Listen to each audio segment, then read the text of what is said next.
तो आज सैटरडे है, लेकिन आपको पता है सैटरडे वाले दिन हमारे मैथ के बेसिक सीरीज की वीडियोस आती थी, लेकिन हमने बेसिक सीरीज में 11th लेक्चर्स ऑलरेडी डाल दिए हैं, जो कि सफिशियंट है। उसके बाद में आप अपनी बेसिक क्लियर करके मैथ की तैयारी को शुरू कर सकते हैं। अब सैटरडे को हम एक नया सब्जेक्ट लेकर आ रहे हैं, इंग्लिश ग्रामर। आपको हर सैटरडे को कोर्स के रूप में इंग्लिश ग्रामर की एक क्लास मिलेगी, जिसमें आपको बिल्कुल बेसिक से ग्रामर पढ़ाई जाएगी। इस कोर्स को क्लास 6 से लेकर क्लास 6, 7th, 8th, 9th और 10th तक के सभी बच्चे देख सकते हैं, क्योंकि इसमें स्पेशली बिल्कुल बेसिक से लेकर 10th तक का पूरा सिलेबस कंप्लीट कराया जाएगा आपको।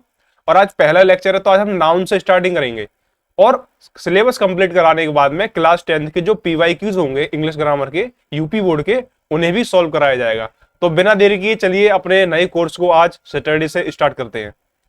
तो देखिए, हमारा पहला टॉपिक है नाउन। ठीक है, तो सबसे पहले हम जानेंगे नाउन के बारे में। बहुत ही बेसिक चीज है, बहुत ही छोटी चीज है, कई बच्चे जानते होंगे, लेकिन हम बिल्कुल बेसिक से लेकर चलेंगे। तो देखिए, नाउन नाउन की डेफिनेशन क्या है? A noun is the name of a person, place, animal और थिंग। हम आपको जो डेफिनेशन कराएंगे हिंदी और इंग्लिश दोनों कराएंगे, और जो हमारी ये पैनल के नोट्स हैं, जो भी हमारे आपको नोट्स की PDF दी जाएंगी, वो हमारे वेदार्या एकेडमी एप्लीकेशन पर मिलेंगी, जिसका लिंक डिस्क्रिप्शन में मैंने दिया हुआ है। आप वहां से आकर डाउनलोड कर सकते हैं, प्ले स्टोर पर भी अवेलेबल है। तो नोट्स आपको अब से टेलीग्राम चैनल की जगह हमारे एप्लीकेशन पर ही मिलेंगे। डेफिनेशन क्या थी? A noun is the name of a person, place, animal और थिंग। हिंदी में बोले तो किसी व्यक्ति, स्थान, पशु या वस्तु के नाम को संज्ञा कहते हैं। यानी किसी आदमी का नाम हो, किसी जगह का नाम हो, किसी भी पशु या पक्षी किसी का भी नाम हो, या फिर किसी स्थान का नाम हो, या किसी वस्तु का नाम हो, किसी भी चीज का अगर नाम है तो उसे हम क्या बोलेंगे? नाउन। और इसकी एक अगर मैं आपको छोटी डेफिनेशन बताऊं तो वो है ए नेमिंग बर्ड। यानी अगर कोई नाम ऐसा है, कोई शब्द ऐसा है जो किसी वस्तु या किसी पक्षी, किसी के भी नाम को दर्शाता है, तो वो हमारा क्या कहलाएगा? नाउन। एग्जाम्पल देखिए, जैसे राम हो गया, राम किसी व्यक्ति का नाम है। इंडिया, इंडिया हमारे देश का नाम है। ठीक है, मैं यहां पर लिख दूं आगरा, आगरा एक शहर का नाम है, ये भी एक स्थान का नाम हो गया। यहां पर लिख दूं टेबल। ठीक है, टेबल क्या है? मेज, ये भी एक हमारी वस्तु का नाम हो गया। यहां पर लिख दूं काव, काव क्या है? हमारे पशु का नाम हो गया। यानी किसी भी चीज का अगर कोई नाम है तो वो नाउन कहलाएगा। ठीक है, अब ये तो होगी नाउन की डेफिनेशन, आप समझ होंगे, बहुत इजी है। अब इसके काइंड्स। अब नाउन के प्रकार 5 होते हैं, नाउन 5 प्रकार के होते हैं, और पांचों के पांचों बहुत ज्यादा इजी हैं। देखिए, अब प्रॉपर नाउन देखिए, प्रॉपर नाउन की डेफिनेशन है a proper noun is the special name of a particular person, place और थिंग। किसी विशेष व्यक्ति, स्थान या वस्तु के नाम को प्रॉपर नाउन, जिसे हम हिंदी बोलते हैं व्यक्तिवाचक संज्ञा कहते हैं। अब किसी विशेष व्यक्ति से क्या मतलब है कि मान लीजिए जैसे मैं बोलूं लड़का, तो लड़के में तो कई सारे लड़के आ गए। अब मैं उसकी जगह बोलूं, जैसे पहला एग्जांपल है ऑरेंज, जो कि मेरा ही नाम है। अगर मैं बोलूं ऑरेंज, तो उससे सिर्फ मेरी बात हो रही है ना, और तो ये ऑरेंज है नहीं। आगरा, आगरा एक शहर का नाम है, और आगरा एक शहर का पर्टिकुलर विशेष नाम है। आगरा के नाम के कई शहर तो है नहीं है, तो मैं बोलूंगा आगरा, तो आप समझ जाएंगे कौन से शहर की बात हो रही है। मैं यहां पर लिख दूं काव, काव मान क्या है? पशु, एक जानवर है, गाय। अब गाय तो एक नहीं कई सारी होती है, सबके नाम ही सबको हम काव ही बोलते हैं, तो ये हमारा प्रॉपर नाउन व्यक्तिवाचक संज्ञा नहीं है। इसकी मैं ये लिख दूं, मान लीजिए कि यहां पर लिख दिया मैंने सोहन। ठीक है, अब सोहन नाम से पर्टिकुलर विशेष नाम हो गया। ये विशेष उसके बारे में बात की जा रही है, उसका नाम लेकर, जिसका नाम सोहन होगा, एक अकेले व्यक्ति के बारे में, एक विशेष व्यक्ति के बारे में। जिसमें लिख दूं दिल्ली, है ना। अब दिल्ली सुनकर आपके मन में क्या आया होगा? हमारे देश की राजधानी, कि हम कौन से राज्य की बात कर रहे हैं। ठीक है, राज्य की बात हो रही है। यहां पर लिख दूं न्यू दिल्ली, तो हमारे देश की राजधानी के बारे में बात हो रही है। यहां पर लिख दूं लखनऊ, तो आपको पता है कि हमारा जो उत्तर प्रदेश है उसकी राजधानी क्या है? लखनऊ। तो ये एक स्पेसिफिक शहर है, पर्टिकुलर शहर है, इसके अलावा लखनऊ नाम का कोई दूसरा शहर नहीं है। एक ये विशेष शहर का, विशेष स्थान का नाम है, इसलिए हम इसे बोलते हैं प्रॉपर नाउन। अब हमारा सेकंड नाउन आता है कॉमन नाउन, जातिवाचक संज्ञा। A common noun is the common name of a person, place, animal और थिंग। किसी व्यक्ति, स्थान, पशु या वस्तु के सामान्य नाम को, यहां पर पर्टिकुलर नेम विशेष नाम की बात नहीं हो रही है, यहां पर सिर्फ सामान्य नाम की बात हो रही है, उसे हम जातिवाचक संज्ञा कहते हैं। जैसे बॉय, मैंने ये बताया था बॉय माना लड़का। अब लड़के में तो सभी लड़के आते हैं, किसी विशेष लड़के की बात तो नहीं हो रही है। विशेष की बात होगी, किसी विशेष व्यक्ति या स्थान की बात होगी, वस्तु की बात होगी, तो उसका नाम लिया जाएगा, और नाम लिया जाएगा तो वो हमारा प्रॉपर नाउन यानी व्यक्तिवाचक संज्ञा कहलाएगा। यहाँ पर क्या पढ़ रहे हैं हम, जातिवाचक संज्ञा। बॉय माने लड़के, कोई भी लड़का हो सकता है। गर्ल माने लड़की, कोई भी लड़की हो सकती है, किसी का हमने स्पेसिफिक नाम तो नहीं लिया। एक तरह से जातिवाचक संज्ञा, लड़की एक जाति हो गई जिसमें सभी लड़कियां आती हैं, लड़का एक जाति हो गया जिसमें सभी लड़के आते हैं। अगर मैं इसकी जगह बोलूं टीचर, ठीक है, अब टीचर से किसी स्पेसिफिक टीचर या किसी विशेष टीचर की बात कर रहा हूं। टीचर मैंने बोल दिया तो सभी टीचरों की बात हो रही है, सामान्य हो गया सब कुछ, यानी टीचर यहां पर एक जाति की तरह कार्य कर रहा है, इसलिए हम इसे भी जातिवाचक संज्ञा बोलेंगे। ठीक है, इसकी जगह मैं आपको एक और एग्जांपल देता हूं, डॉक्टर। क्या डॉक्टर नाम सुनकर सिर्फ मैं आपसे सिर्फ डॉक्टर बोल दूं तो क्या आपको लग रहा है कि मैं कौन से डॉक्टर की बात कर रहा हूं? डॉक्टर नाम से यहाँ पर मतलब है कि जितने भी हमारे डॉक्टर्स हैं सब इस जातिवाचक संज्ञा में आ गए, इसलिए डॉक्टर शब्द है सामान्य शब्द हो गया। तो ये थी हमारी कौन सी नाउन, कॉमन नाउन। अब नंबर 3 देखिए, कलेक्टिव नाउन, समूहवाचक संज्ञा। अब ये क्या होता है, इसमें हम किसी आदमी, किसी भी चीज के एक समूह यानी ग्रुप की बात करते हैं। डेफिनेशन देखिए, a collective noun is the name of a group of persons, animals और थिंग्स। व्यक्तियों, पशुओं या वस्तुओं के समूह के नाम को हम समूहवाचक संज्ञा या फिर कलेक्टिव नाउन कहते हैं। जैसे टीम, किसी भी एक उद्देश्य पर एक से ज्यादा लोग मिलकर काम करते हैं उसे तो हम टीम बोलते हैं। ठीक है, आर्मी, आर्मी क्या होता है, सैनिकों का समूह, जो हमारे सैनिक हैं। एक सैनिक की बात करें तो सोल्जर हो गया, जो कि कॉमन नाउन हो जाएगा क्योंकि सोल्जर एक जाति की तरह आ रहा है, उसमें सभी सोल्जर आ रहे हैं। लेकिन मैं बोलूं आर्मी तो वो सोल्जर्स का ग्रुप है, सैनिकों का समूह है, तो हमारा क्या बोले जाएगा, कलेक्टिव नाउन, समूहवाचक संज्ञा। जैसे मैं लिख दूं क्लास, क्लास क्या हो गया, क्लास हो गया स्टूडेंट्स का ग्रुप, है ना, छात्रों का समूह, विद्यार्थियों का समूह। इसमें क्लास में बैठे सभी विद्यार्थी आ रहे हैं तो उनका ग्रुप ही तो है, विद्यार्थियों का ग्रुप ही तो मिलकर क्लास बनाता है। अगर इसकी जगह मैं स्टूडेंट बोल दूं, है ना, स्टूडेंट, तो स्टूडेंट क्या हो, छात्र, जो कि एक कॉमन नाउन हो जाएगा क्योंकि इसमें किसी स्पेसिफिक स्टूडेंट की बात नहीं हो रही है। ठीक है, क्लास हो गया। अब मैं इसकी यहां पे लिख दूं फ्लॉक,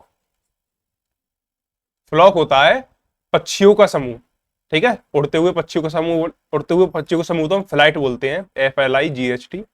ठीक है, उड़ते हुए पक्षियों का समूह को फ्लाइट बोलते हैं। फ्लॉक होता है पक्षियों का समूह, बैठा है कैसा भी हो। ठीक है, तो ये हमारे पक्षियों का समूह कहला रहा है, तो ये भी हमारा कलेक्टिव नाउन होगा। ऐसे ही इसमें कई होते हैं, जैसे मान लीजिए मैं लिख दूं फ्लाइट, एक और होता है फ्लाइट, सेम मीनिंग होती है। फ्लाइट मान होता है सीढ़ियों का समूह। कभी आपने एक सीढ़ी अकेले तो देखी नहीं होगी, कई सारी सीढ़ी मिलकर स्टेयर्स बनाती हैं, तो स्टेयर्स का समूह, सीढ़ियों का समूह भी फ्लाइट कहलाता है। अब हम अगले काइंड पर बढ़ते हैं जो कि हमारा मटेरियल नाउन, द्रव्यवाचक संज्ञा।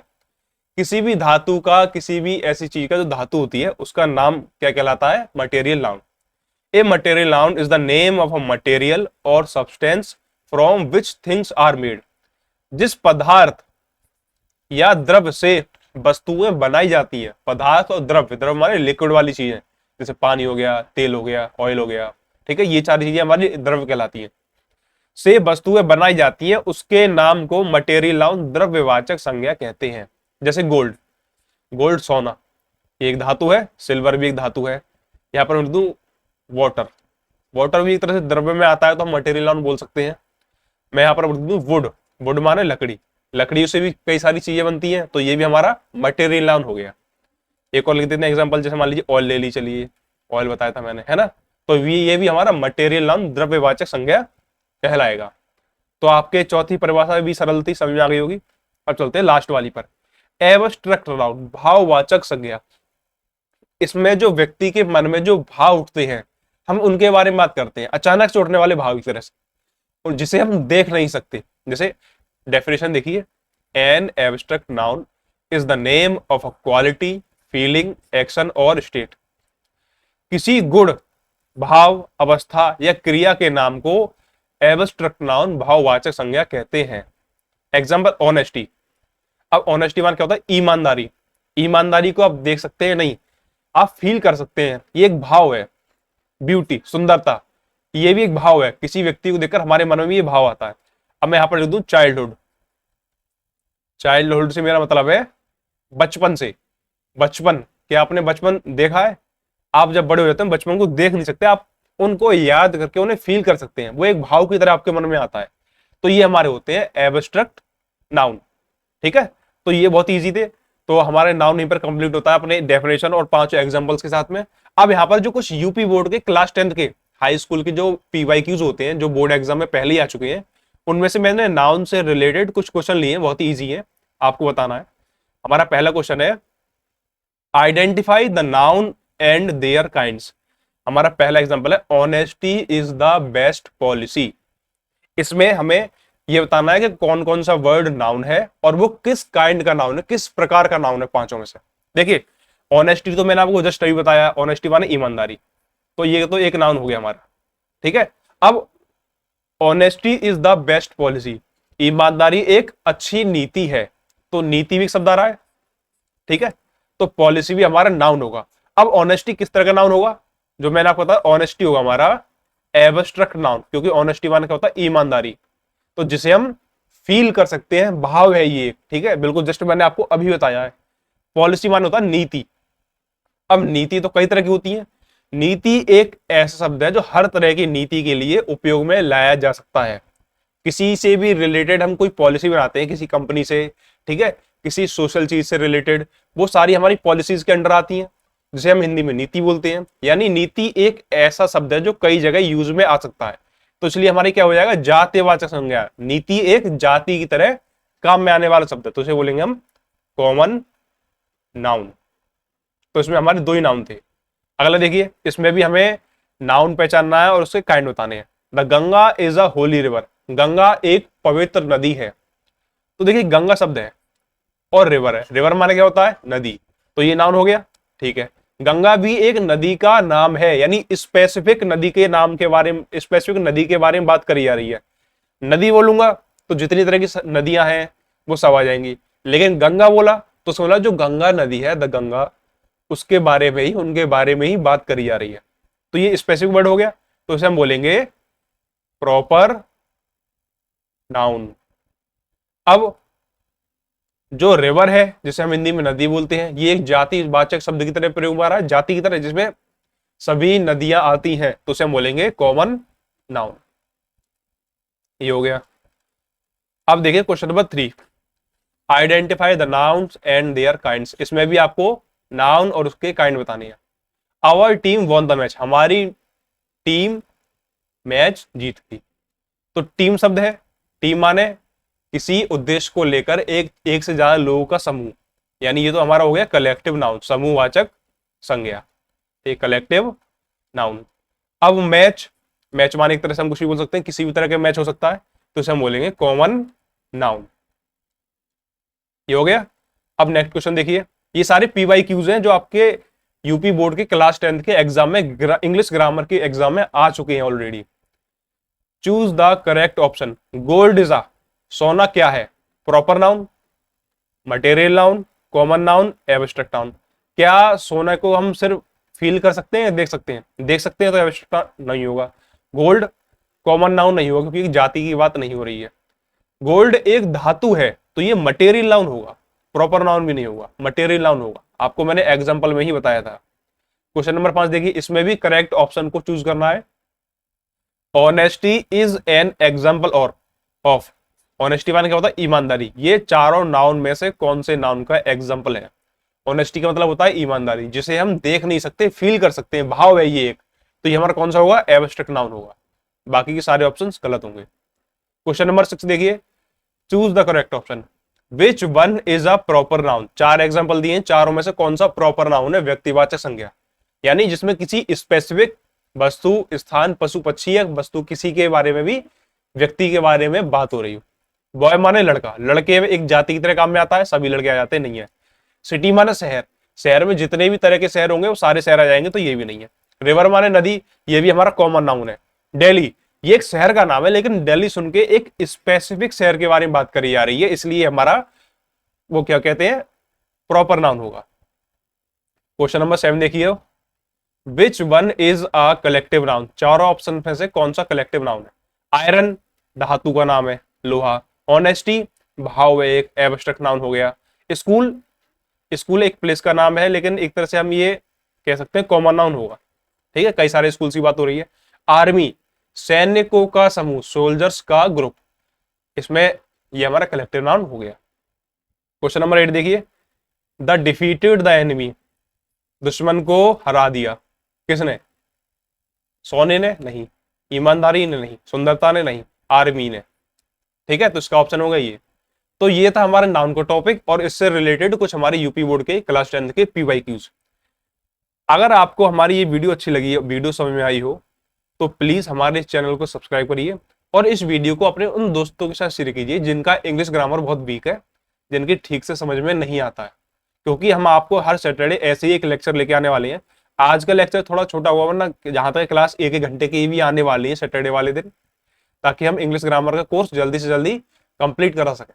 तो हमारा जो टारगेट है वो है कि 10 से 15 जनवरी तक आपकी इंग्लिश ग्रामर भी क्लास 10 के बेसिक के आधार पर बिल्कुल उसके सिलेबस के अकॉर्डिंग हम कंप्लीट कराएं। और अगर आपको इसके नोट्स चाहिए तो नोट्स के लिए हमारा एप्लीकेशन जो वेदारे एकेडमी, जो कि प्ले स्टोर पर भी अवेलेबल है और उसका लिंक डिस्क्रिप्शन में भी है, आप उसे वहां से जाकर डाउनलोड कर सकते हैं। वहां पर आपको हमारे नोट्स मिलेंगे और जो मैथ के नोट हैं वो 6 चैप्टर से लेकर 6 से पहले के तो हमारे टेलीग्राम चैनल पर अपलोडेड है। अगर आपको छठे चैप्टर से, त्रिभुज वाले चैप्टर से नोट चाहिए तो वो भी हमारे एप्लीकेशन पर ही मिलेंगे।